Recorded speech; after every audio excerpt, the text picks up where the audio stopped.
Hello everyone, this is Satpal and you are watching option seller. और आज के इस वीडियो में हम थोड़ा सा डिफरेंट टॉपिक डिस्कस करेंगे। आपको थंबनेल देख के पता लग गया होगा। तो देखिए, इस वीडियो के थंबनेल को देख के बहुत से लोगों ने उसको इग्नोर कर दिया होगा, उस पर क्लिक नहीं किया होगा, ये सोचकर के बहुत ज्यादा रिलेवेंट टॉपिक नहीं है स्टॉक मार्केट से, और स्टॉक मार्केट में सक्सेस के लिए ये जानना बहुत जरूरी नहीं है। लेकिन क्योंकि आप इस वीडियो को देख रहे हो, आपने उस थंबनेल पे क्लिक किया है, तो मैं एक चीज मान सकता हूं कि आप फाइनेंशियल लिटरेसी को इंपॉर्टेंस देते हो। तो देखिए, आप चाहे किसी भी फील्ड में हो, फाइनेंशियल लिटरेसी आपके लिए बहुत जरूरी है। इसको आपको इंपॉर्टेंस देना चाहिए, आपको इन चीजों को समझना चाहिए, क्योंकि आपके लॉन्ग टर्म जो फाइनेंशियल गोल्स हैं उनके लिए ये चीज बहुत जरूरी है। तो आज के इस वीडियो में हम फाइनेंशियल लिटरेसी को ही डिस्कस करेंगे। आज हम समझेंगे कि असेट और लायबिलिटी क्या होते हैं, और मैं आपको सिर्फ टेक्स्ट बुक डेफिनेशन नहीं बताऊंगा, मैं आपको प्रैक्टिकली बताऊंगा कि असेट क्या होते हैं, लायबिलिटी क्या होते हैं। तो इस वीडियो को पूरे फोकस और अटेंशन के साथ आप देखिए, आज आपको बहुत कुछ सीखने को मिलेगा। तो चलिए अब आज के इस वीडियो के टॉपिक को डिस्कस करते हैं और समझते हैं कि असेट और लायबिलिटी क्या होते हैं और इनमें फर्क क्या होता है। तो देखिए, आपकी कोई भी वो चीज जो आपको पैसा कमा के दे, जो आपको एक इनकम जनरेट करके दे, उस चीज को बोला जाता है एसेट। वो चीज आपके लिए एक एसेट है क्योंकि वो आपको एक इनकम जनरेट करके दे रही है। तो एसेट वो चीज होती है जो आपको पैसा कमा के दे रही है। अब ये कुछ भी हो सकता है, ये आपके स्टॉक्स हो सकते हैं, या आपका म्यूचुअल फंड हो सकता है, या आपका एक हाउस जो आपने रेंट पे दे रखा है वो हो सकता है, या ये रियल एस्टेट का और कोई इन्वेस्टमेंट हो सकता है। तो एसेट कुछ भी हो सकता है, लेकिन आप इतना समझिए कि एसेट जो होता है ये आपको पैसा कमा के देता है, या आपको एक इनकम जनरेट करके देता है। बाकी एसेट्स क्या होते हैं और डिफरेंट एसेट्स क्लास क्या होती हैं, इस पर मैं एक और वीडियो लेके आऊंगा जिसमें मैं एसेट्स को डिटेल में डिस्कस करूंगा और आपको बताऊंगा कि डिफरेंट एसेट्स क्लास कौन कौन सी होती हैं। लेकिन अभी के लिए आप इतना समझिए कि एसेट जो है ये आपको पैसा कमा के देता है, आपको एक इनकम जनरेट करके देता है। तो ये तो बात होगी एसेट की। अब बात करते हैं लायबिलिटीज की।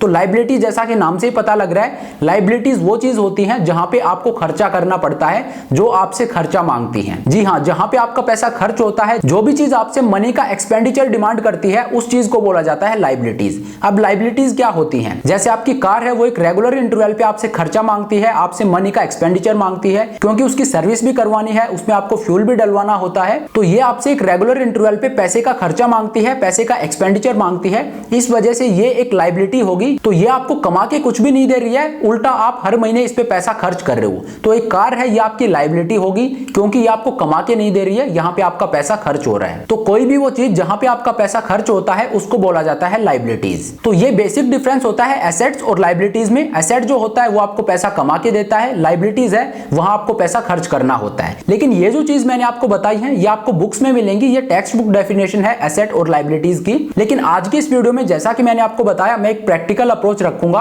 मैं आपको प्रैक्टिकल लाइफ में एसेट और लायबिलिटीज को आपको किस तरह से देखना है वो बताऊंगा। तो देखिए, अब यहाँ पे मैं आपसे एक सवाल पूछना चाहता हूं। आपका घर है, जो आपका हाउस है, वो एक एसेट है या लायबिलिटी है? ये आपके लिए सवाल है। वीडियो को रोक के और आप इसका जवाब दीजिए कि आपका हाउस है वो एसेट होता है या वो लायबिलिटी होता है। तो देखिए, अगर आप फाइनेंस की किसी भी बुक में पढ़ोगे तो आपको यही बताया जाएगा कि आपका हाउस है या आपका एक एसेट है। लेकिन प्रैक्टिकली अगर आप देखोगे तो आपका हाउस है ये एसेट नहीं है, ये आपकी एक लायबिलिटी है। आपका घर है, ये आपको कुछ भी कमा के नहीं दे रहा है, ये आपसे खर्चा मांगता है। तो अगर आप प्रैक्टिकली देखोगे तो आपका घर है ये एक लायबिलिटी है, ये एक एसेट नहीं है। बाकी अगर आप फाइनेंशियल बुक्स के हिसाब से देखते हो तो आपका घर है ये एक एसेट है। तो आपका जो घर है ये एसेट कब बनता है और ये लायबिलिटी कब बनता है, उसके डिफरेंस को आप समझिए। मान लीजिए आपने 2 करोड़ रुपए खर्च करके और एक घर को खरीदा है। अब ये घर आपके लिए एसेट है या लायबिलिटी है, ये कैसे डिसाइड होगा? अगर आप इस घर को रेंट पे देते हो तो ये आपके लिए एक एसेट है, क्योंकि हर महीने ये आपको एक इनकम जनरेट करके दे रहा है, ये आपको पैसा कमा के दे रहा है। तो ये आपके लिए एसेट हो गया। लेकिन अगर इस घर को आप रेंट पे ना देके आपने 2 करोड़ रुपए खर्च किए, इस घर को खरीदा, लेकिन सिर्फ आपने इसको अपने रहने के लिए खरीदा है,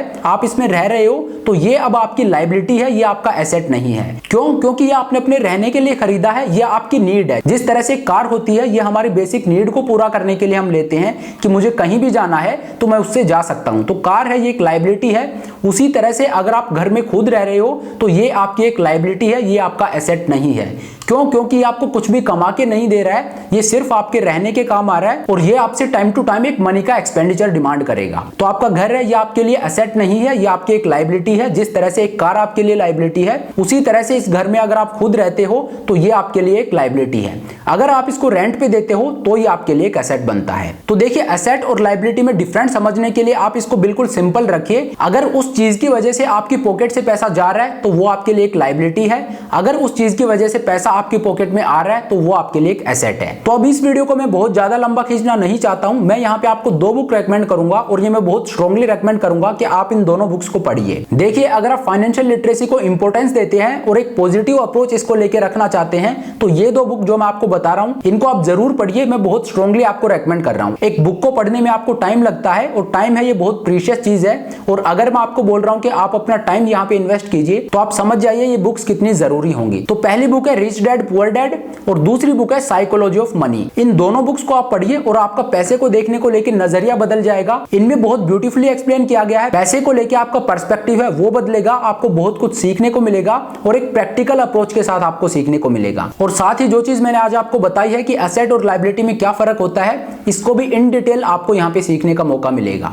तो इन दो बुक्स को आप जरूर पढ़िए, टाइम निकाल के पढ़िए। पहली बुक है रिच डैड पुअर डैड और दूसरी बुक है साइकोलॉजी ऑफ मनी। तो इन दोनों बुक्स को आप जरूर पढ़िए। तो चलिए, ये चीज मैंने इस वीडियो के लास्ट में इसीलिए बताई है कि अगर आप यहां तक इस वीडियो को देख रहे हो तो आप जेन्युइनली कुछ सीखना चाहते हो, आप सीरियस हो अपने फाइनेंशियल गोल्स को लेके, आप पैसे को लेके सीरियस हो, तो मैं आपको स्ट्रांगली रेकमेंड करूंगा कि आप इन दो बुक्स को पढ़िए। और मैं आपको गारंटी के साथ कह सकता हूं कि आपको पढ़ने के बाद ऐसा नहीं लगेगा कि आपका टाइम वेस्ट हुआ है। तो इन दोनों बुक्स को आप जरूर पढ़िए, ये पैसे को लेके आपके नजरिए को पूरी तरह से बदल देंगी। तो चलिए, अब इस वीडियो को यहीं पे खत्म करते हैं। Thank you so much for watching the video. I hope ये वीडियो आपको पसंद आया होगा। अगर वीडियो अच्छा लगा तो मेक श्योर आप वीडियो को लाइक करें, चैनल को सब्सक्राइब करें। This is Satpal signing off.